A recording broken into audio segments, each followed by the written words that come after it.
بستر میں جبر کرنے والے شور کو میں نے چھوڑ دیا۔ مجھے یوں محسوس ہو رہا تھا کہ وہ رات نہیں گزرے گی۔ میرا سر درد سے پھٹ رہا تھا اور میں مسلسل رو رہی تھی۔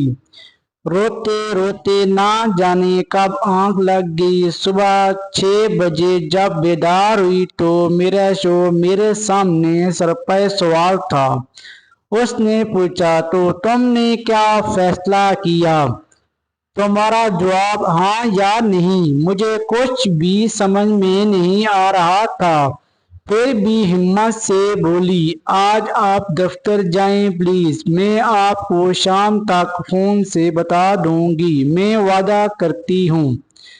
انہوں نے دمکاتے ہوئے کہا، ٹھیک ہے، میں 4 بجے خود ہی تمہیں فون کروں گا۔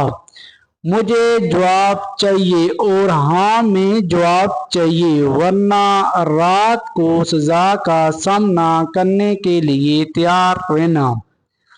سزا سے اس کا مطلب انالجیسک تھا۔ اسے پتا تھا کہ اس سے مجھے بہت درد ہوتا ہے، لہذا اس نے اسے مجھ پر تشدد کا طریقہ اپنا لیا تھا۔ 9 بجے تک اور اس کی بڑی بہن دونوں دفتر جا چکے تھے۔ میں گھر میں تنہا تھی۔ گھنٹوں سوچنے کے بعد میں نے اپنے والد کو فون کیا اور کہا کہ میں اب اس کے ساتھ نہیں رہ سکتی۔ مجھے ڈر تھا کہ والد ناراض ہوں گے، لیکن انہوں نے کہا کہ بیگ اٹھاؤ اور وہاں سے باہر نکلو۔ میں اپنے اصلی اسناد اور ایک کتاب لے کر بس اڈے کی جانب بھاگی۔ اپنے شوہر کو میسج کیا کہ میرا جواب نہیں ہے، میں اپنے گھر جا رہی ہوں، اور فون بند کر دیا۔ تھوڑی دیر بعد میں اپنے عزیزوں کے درمیان اپنے گھر میں تھی۔ میں نے شادی کے 2 ماہ بعد ہی اپنے شوہر کا گھر چھوڑ دیا۔ میرا شوہر ساحل، جس سے میں شادی سے 3 سال پہلے گریجویشن میں ملی تھی، وہ بہت حسین مکن تھا۔ مجھے اس کا قریب رہنا پسند آتا تھا اور پھر پیار ہو گیا۔ ہم گھومنے جاتے، فون پر گھنٹوں باتیں کرتے اور زندگی ذرا زیادہ ہی مہربان نظر آ رہی تھی، لیکن یہ گلابی رومانس طویل عرصے تک نہیں رہا۔ رفتہ رفتہ میں نے محسوس کیا کہ یہ مساوات پر مبنی تعلق نہیں ہے جس کی مجھے خواہش تھی۔ یہ رشتہ ویسے ہی ہوتا جا رہا تھا جیسے میری والدہ اور والد کا تھا۔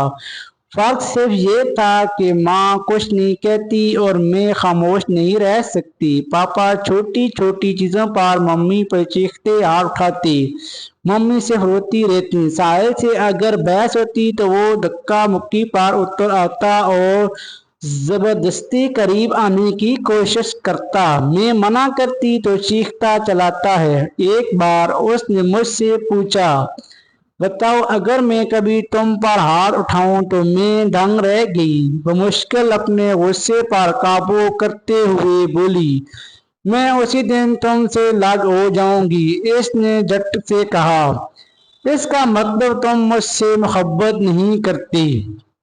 پیار میں تو کوئی شرط نہیں ہونی چاہیے۔ اس کے بعد تقریباً 1 ماہ تک ہماری بات چیت بند رہی۔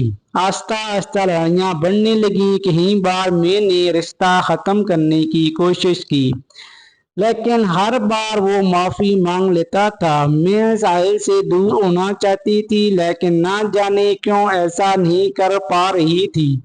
مجھ پر شادی کے لیے دباؤ ڈالا جانے لگا۔ میں اب ٹیچر بن گئی تھی۔ میں کلاس میں ہوتی اور میرے والدین کے فون آ جاتے۔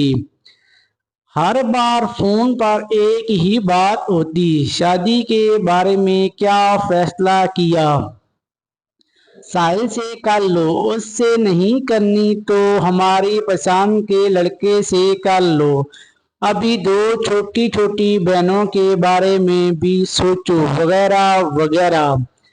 گھر میں کوئی بھی گڑبڑ ہوتی اسے میری شادی سے جوڑ دیا جاتا۔ ماں کی طبیعت اس لیے خراب ہوئی کیونکہ میں شادی نہیں کر رہی ہوں۔